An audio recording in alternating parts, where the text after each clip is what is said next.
My husband was a complete wild man. He was North America's most respected expert on seafood.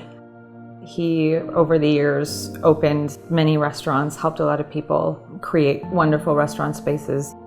He was kind of the guy that you would have on speed dial if you have any questions in terms of food, wine, restaurants, seafood. He was the guy everybody needed around. Everybody wanted his advice.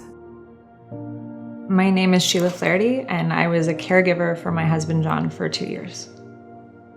I think probably one of the most surprising things about it was the superhuman powers people can find.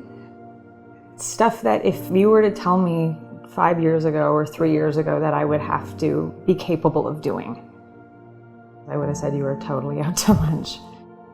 You know, if you go to the grocery store, it's the quickest in and out shop you can possibly do. If you have to pick something up, if you have to go to work for a meeting, everything is get out to get home. A battle you have no idea if you're capable of winning. You find yourself awake at 2 a.m, tossing and turning, going, is it gonna work? I think that was probably the most challenging. It was the 3 of us in the house, myself, John, and our dog. So we have a now almost 12-year-old rescue. She was my dog for years, actually, before we got married, but she loved him. In the beginning, it was working with the Sunnybrook team. We had the palliative care services there, so a lot of it was more on-site, having meetings that we would go to, mostly focused around pain control. And then as the disease progressed, we worked with the Temi-Lettner group and then became home care. At the beginning, it was more support in terms of being on-site, driving to and from, being there for appointments. As things progressed, it became much more of a full-time job in terms of looking after him, you know, emotionally and physically.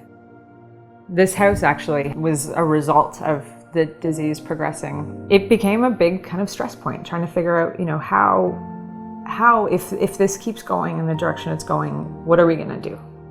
We knew we needed to move into something that we could manipulate to our own needs as things progressed.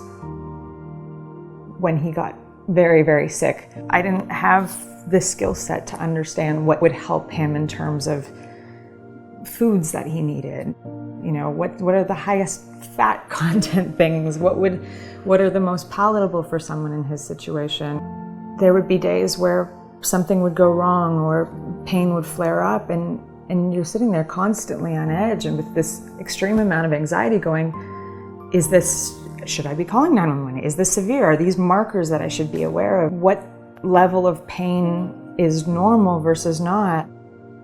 We actually kind of unintentionally became avid gardeners. He built this really, really beautiful raised bed in our backyard. He's like, if you're gonna grow things you can eat, grow things for the table, grow things for sustenance. He taught me how to do a lot of that. I didn't know much of that before, so. The most memorable stuff was the most human interactions. I remember at one point a doctor who we worked very closely with and had a lot of respect for just leaning in and saying, we're trying. We want to fix you. We want to make it better.